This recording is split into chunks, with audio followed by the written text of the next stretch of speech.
If anyone has to take over for Captain Anderson, I'm glad it's you. I'm not sure about having non-humans on our ship, though. We're all on the same team here, Presley. With all due respect, sir, that's what they said about Nihilus. Look how that turned out. I'm in charge here, Presley. I decide if we have non-humans on this vessel. Yes, sir. Understood, sir. Speak freely, Presley. I want to know if you have a problem with non-humans. It's not that, Commander. Humanity has always handled its own problems. Saren attacked one of our colonies. We should be the ones to stop him. We don't need their help.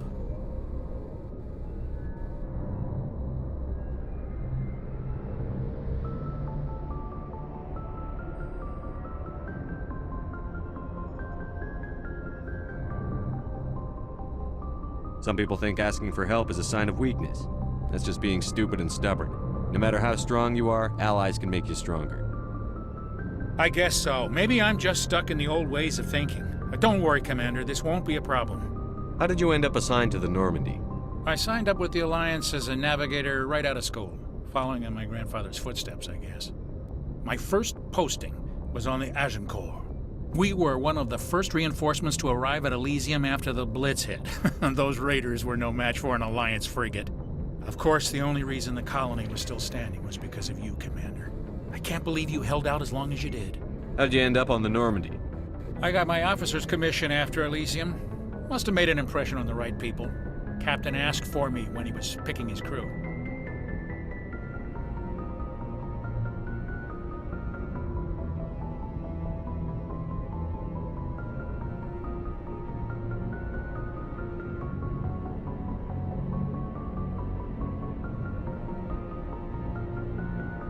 Carry on, Presley. Yes, sir.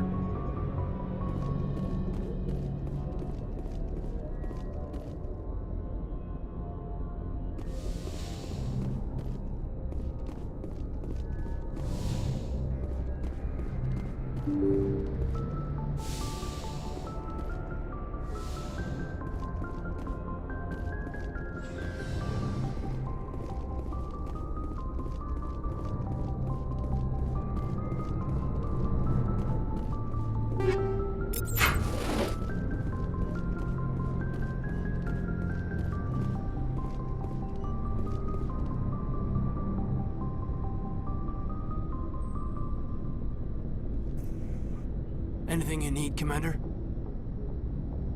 What's your opinion on the last mission? I don't see how we could have done things any better. At least not without getting to Eden Prime sooner. And we were on the scene faster than any other Alliance ship could have been.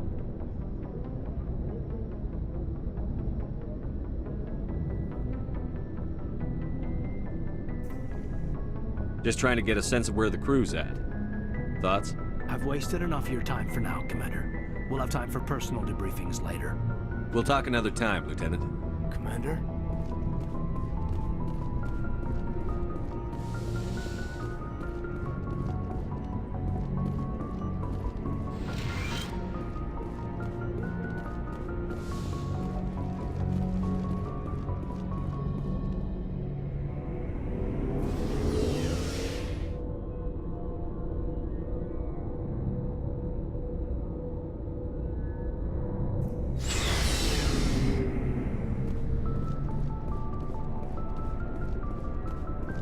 Nice ship you've got, Shepard. What can I do for you? What's your story, Rex? There's no story. Go ask the Quarian if you want stories. You Krogan lived for centuries. Don't tell me you haven't had a few interesting adventures. Well, there was this one time the Turians almost wiped out our entire race.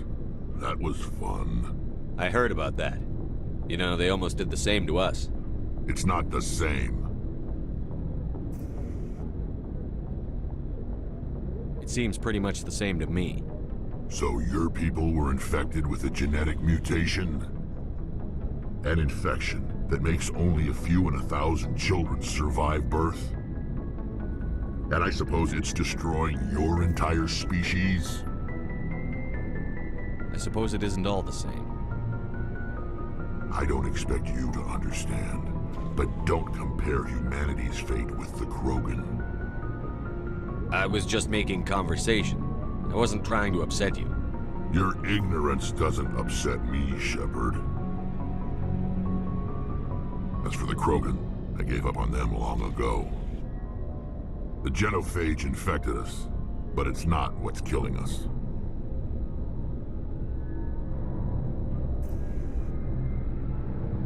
Are your people really dying?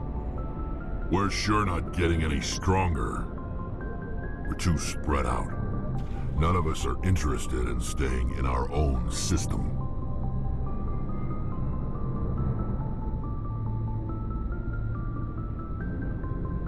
Lots of species have left their homes and prospered. But they go to colonize new worlds. We're not settlers. We're warriors. We want to fight. So we leave. Hire ourselves out. And most of us never go back. What can you tell me about the genophage? Ask the Solarians if you want details. They made it. All I know, it makes breeding nearly impossible. Thousands die in stillbirth, and most never get that far. Every Krogan is infected, every one. And no one's rushing to find a cure. Why don't the Krogan try to find a cure? When was the last time you saw a Krogan scientist? You ask a Krogan, would he rather find a cure for the genophage or fight for credits? He'll choose fighting every time. It's just who we are, Shepard. I can't change that. Nobody can. So long, Rex. Shepard. Commander? What's your opinion on the last mission? Kinda wish you'd got there sooner, Commander. No offense, I appreciate the rescue. I just wish... You wish we'd been able to save the rest of your unit. Yes, sir. If I had been more alert, we wouldn't have been cut down by an ambush.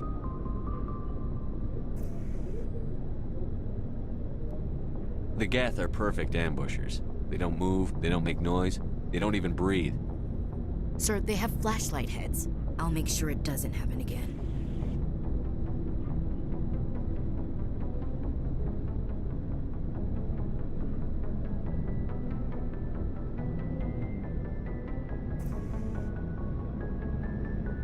Do you have a few minutes to talk one-on-one?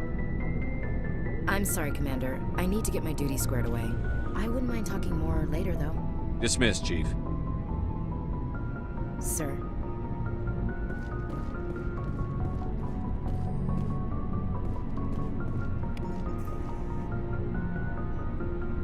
Thanks for bringing me on board, Commander.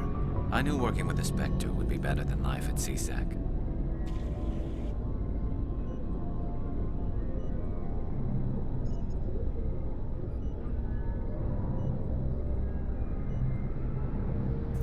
Have you worked with a Spectre before?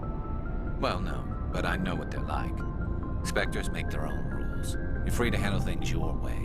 At CSEC, you're buried by rules. The damn bureaucrats are always on your back.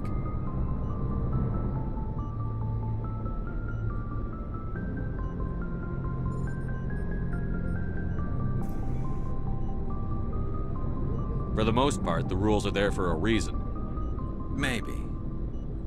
But sometimes it feels like the rules are only there to stop me from doing my work. If I'm trying to take down a suspect, it shouldn't matter how I do it, as long as I do it. But CSEC wants it done their way. Protocol and procedure come first. That's why I left. So you just quit because you didn't like the way they do things?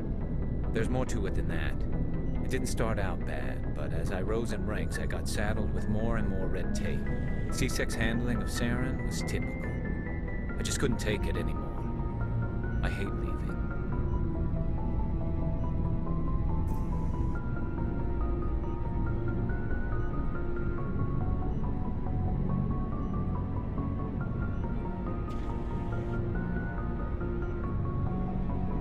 I hope you made the right choice. I'd hate for you to regret it later. Well, that's sort of why I teamed up with you. It's a chance for me to get off the Citadel, see how things are done outside CSEC. Either way, I plan to make the most of this. And without CSEC headquarters looking over my shoulder, Well, maybe I can get the job done my way for a change. If getting the job done means endangering innocent people, then no. We get the job done right, not fast. Got it? I wasn't trying to. I understand, Commander.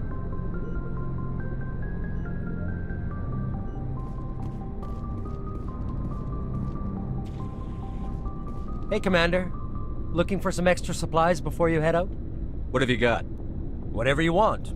Armor, weapons, mods. It's not standard Alliance issue, but that's not necessarily a bad thing. Well, as long as you don't mind paying for it. Why should I pay you for my weapons and armor? My stuff doesn't come from the Alliance. I have to purchase it myself, and it's not cheap. Hell, the licenses alone have set me back more than I'd like. But no licenses, no goods. Without the goods, I'm out of a job. What are licenses? Why do you need them? Manufacturers sell licenses. Each license allows me to buy and sell a certain brand of products. I already have several basic ones, but you'll need to buy more if you want me to bring in different brands. Many of the best licenses are hard to get, but they're well worth the cost if you can find them.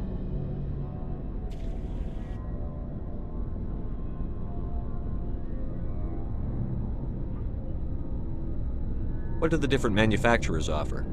There are too many for me to keep track of, but each license will explain what it's good for. How often will you get new items? Well, that depends on how many licenses you've purchased, but I'll rotate items on a regular basis regardless. And anytime we land someplace with a big enough port, I'll buy, sell, and trade whatever I can. Check back often. I need to move items quickly, so only the most basic items will be stocked consistently. Let's see what you've got. You bet, Commander.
Hey, Commander, you know that Quarian, Tali?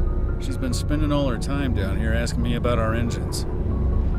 I'll tell her to leave you alone. What? No, she's amazing. I wish my guys were half as smart as she is. Give her a month on board and she'll know more about our engines than I do. She's got a real knack for technology, that one. I can see why you wanted her to come along. I figured she'd be a real asset to the team. You got an eye for Tali, Commander, but I'm guessing that's not why you came down here. Fill me in on the IES stealth systems. How does it work exactly? You can't hide a ship out in space. They emit too much heat and radiation. Too easy for sensors to pick them up, unless you find a way to capture those emissions. So our stealth systems trap the energy we give off in storage sinks built into the ship itself. No emissions to give away our location. Eventually the sinks have to be vented. More than a few hours silent running and they overheat. Cook us inside our own hull.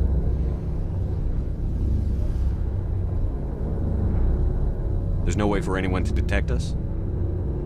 A visual scan can still pick us up. Anyone looking out a window can see us plain as day. But you have to be pretty close to get an actual visual out in space. Most vessels rely on scanners. As long as the stealth systems are engaged, they can't see us. Not unless we accelerate to FTL speeds. Why doesn't it work with faster than light travel? Cranking up to FTL, blue shifts our emissions, pushes them into frequencies too high to capture in the sinks. As soon as we make the jump, it's like setting off a flare. Sensors can pick up our location whenever we enter or exit FTL flight, but for short-range missions, our stealth systems are amazing, and we've got the only one.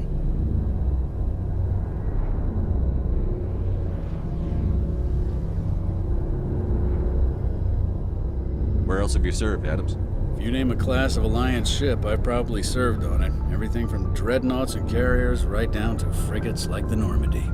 My last assignment was on the Tokyo, only a cruiser, but she was a good ship. Couldn't hold a candle to the Normandy, though. I want to know more about the Normandy. She's the best ship I've ever served on, probably the fastest vessel ever designed. And she's the only one using the new Tantalus drive core. What's so special about the Tantalus drive core? Proportionally, it's about twice the size of any other vessel. Not only are we faster, but we can run at FTL speeds longer before we have to discharge the core. Carry on, Adams. Aye, aye, Commander.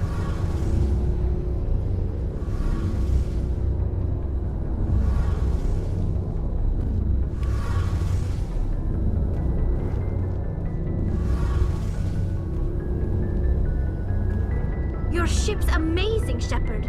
I've never seen a drive core like this before. I can't believe you were able to fit it into a ship this small. I'm starting to understand why you humans have been so successful. I had no idea Alliance vessels were so advanced. The Normandy's a prototype. Cutting-edge technology. A month ago, I was patching a makeshift fuel line into a converted tug ship in the flotilla. Now, I'm sitting on board one of the most advanced vessels in Citadel space. I have to thank you again for bringing me along. Traveling on a vessel like this is a dream come true for me.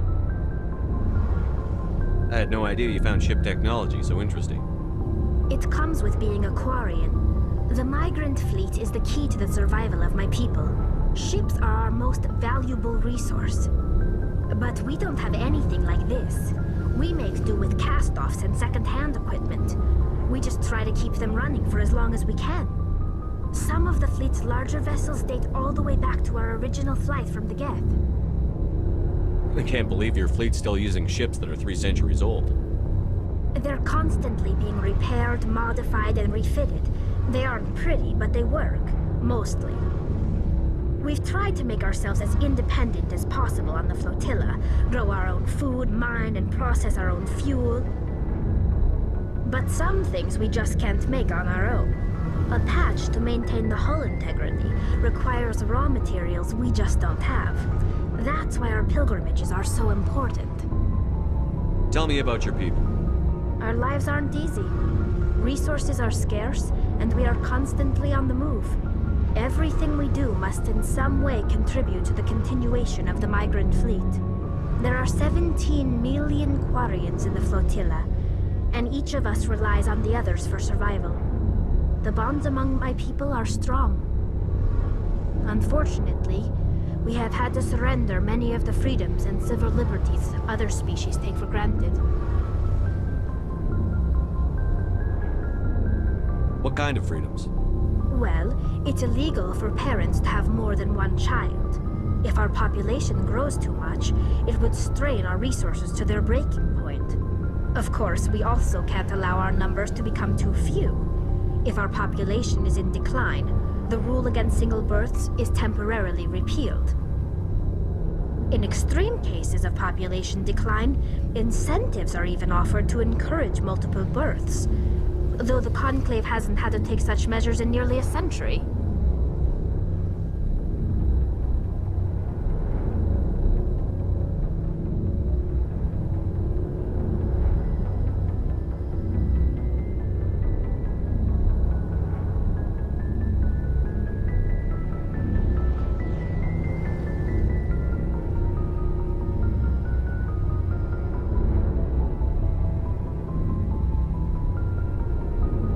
That's your government. The Conclave is our civilian branch of government. Each ship can elect a representative to serve on the Conclave and make decisions that affect the fleet as a whole. On matters that affect an individual ship, however, the captain has the final say. It's a tradition that dates back to the early days, when the fleet was governed by martial law. Fortunately, most captains nowadays are smart enough to have an elected council from their crew to give them advice and guidance. So the ultimate power rests with elected officials. In practice, the Conclave and the respective council for each ship tend to set the rules that govern our daily lives. But in theory, we are still under military jurisdiction. The 5 top-ranking military officials in the fleet serve on the Admiralty Board. These 5 have the power to overrule any decision by the Conclave in case of emergency. To do so requires unanimous agreement among the Admiralty, and they can only do this once. After that, the entire board must resign their posts. It's a safeguard that served us well. In nearly 3 centuries, the Admiralty Board has only overruled the Conclave 4 times.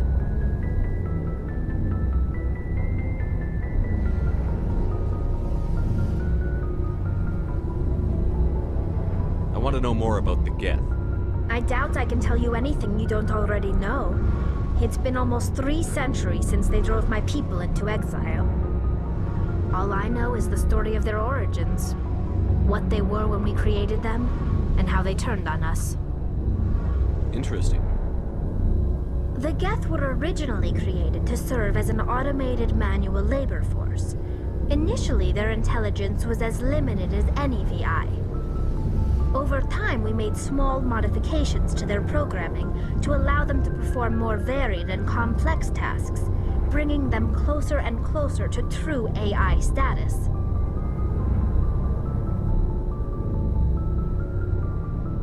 How come the Council didn't step in and stop you? This wasn't true AI research. We may have been skirting the bounds of the law, but we never did anything that was actually illegal. The changes were so insignificant, so gradual, that we were able to control them. Or so we thought. But one thing we underestimated was the power of the neural network. A million Geth thinking simultaneously created an inherently unstable matrix.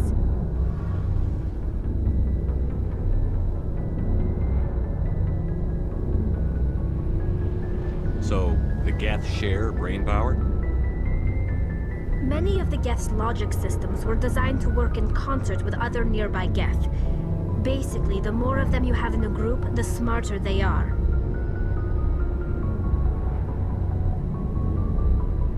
So there's some sort of group consciousness? No, nothing like that. They cannot share sensory data or information. Their programming cannot handle that much simultaneous input. Each Geth maintains an individual awareness and identity. The neural network only operates on a process-based level. It's basically the synthetic equivalent of a subconscious. But when they're in close proximity, they can coordinate low-level functional processes, freeing up more capacity for original or independent thought. That doesn't make any sense. I'm probably oversimplifying. The Geth are incredibly advanced and complex creations.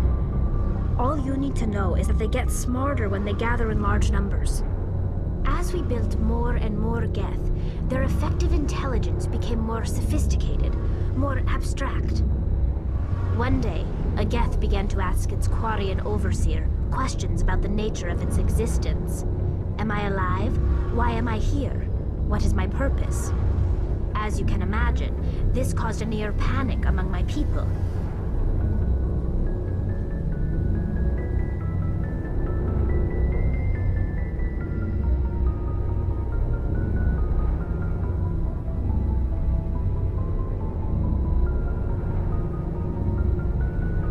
I don't see what's so bad about those questions. The Geth were created to engage in mundane, repetitive, or dangerous manual labor. That's fine for machines, but it won't satisfy a sentient being for long. The Geth were showing signs of rudimentary self-awareness and independent thought. If the Geth were intelligent, then we were essentially using them as slaves. It was inevitable the newly sentient Geth would rebel against their situation. We knew they would rise up against us, so we acted first. A general order went out across all Quarian-controlled systems to permanently deactivate all Geth. The Geth responded to this order violently. You can't blame them for fighting for their survival. We had no other choice. The Geth were already on the verge of revolution. By acting quickly, we had a chance to end the war before it began. The hope was that most of the Geth would still be little more than machines, incapable of organized resistance. But they had progressed much further than anyone anticipated. The war was long and bloody. Millions upon millions of Quarians died at their hands. In the end, we were forced to flee our own homeworld. We feared the Geth would pursue us, but they never came beyond the Veil. Now we drift through space, exile, searching for a way to reclaim what was once ours.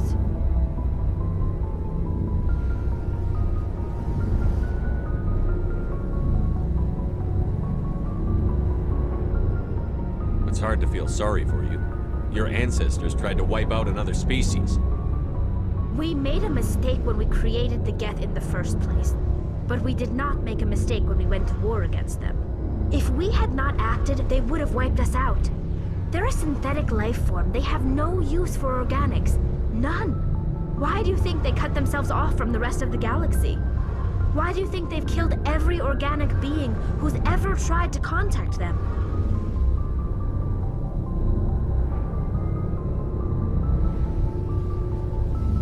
They didn't kill Saren. What does that tell you? The Geth are not innocent victims in all this. They're the enemy. They want to destroy us. Not just the Quarians. All organic life. That's why they've joined up with Saren. And that's why we have to stop him.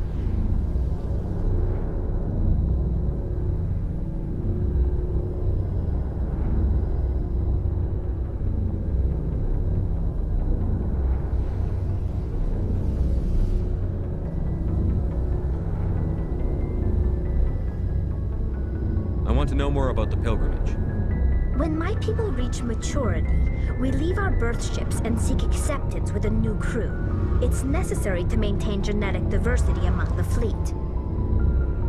But no ship wants to accept someone who will be a burden on them. So, to prove our worth, we embark on a pilgrimage. We set out alone, leaving the flotilla and our families behind us. We only return once we have found something of value we can bring back to the fleet. This is presented as a gift to the captain of the respective ship we wish to join. If the gift is accepted, we are welcomed into the crew.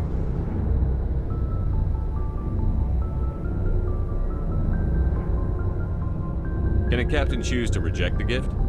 That doesn't happen often. Most captains are eager to increase the size of their crew. It increases their own standing in our society. Even when the gift is not particularly valuable, the captain usually accepts it out of a sense of tradition. However, there is a stigma to presenting a substandard gift. It's not the best way to make a good impression on a new community. Most pilgrims don't return until they find something worthwhile.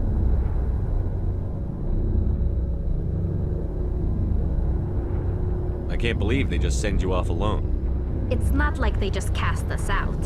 Before we leave, we are given lessons in how to survive outside the flotilla, and given gifts to help us on our journey. We also receive implants to fight off sickness and disease. Generations of living in an isolated and highly controlled environment have left our immune systems weaker than most. By the time we leave the fleet, we are well equipped for the pilgrimage. This is a rite of passage for all Quarians. If it were dangerous, our numbers would suffer. Virtually every pilgrimage ends with a triumphant return and the ritual presentation of the gift to one of the fleet's captains.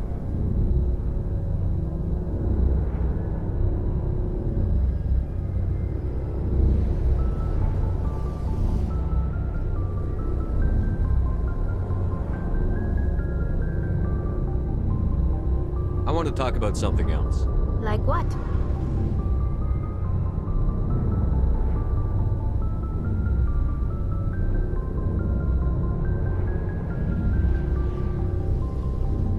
I should go. See you later.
Commander, I'm picking up a signal from the planet's surface. It looks like an automated distress beacon.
take them out? All clear.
Alliance soldiers.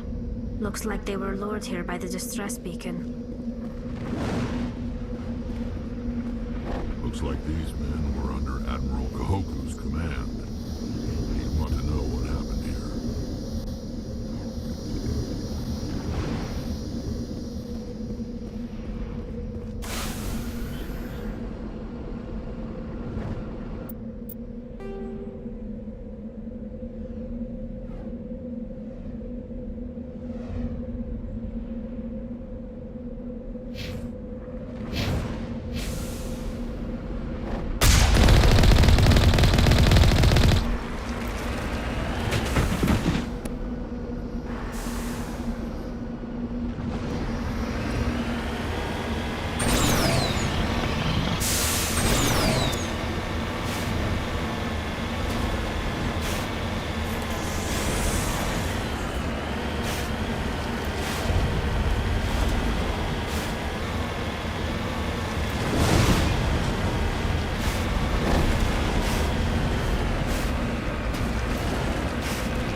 Redeploying.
Hostile contact!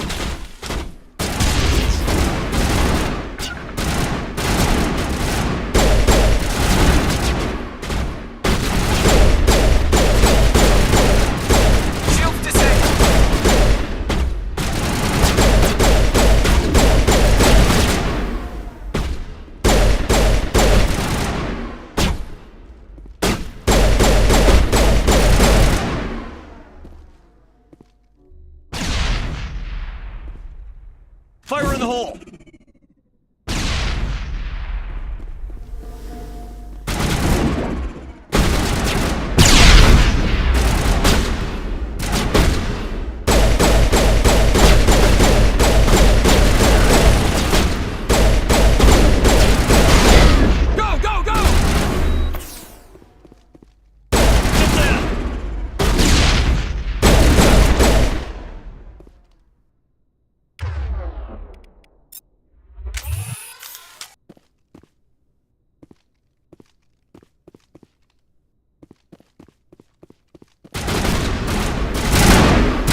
Patching you up.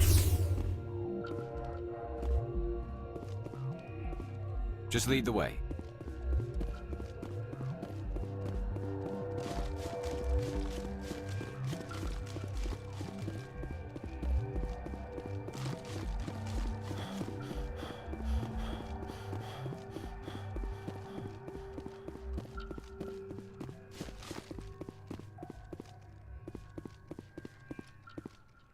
Say the word.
Commander, I'm picking up some strange readings.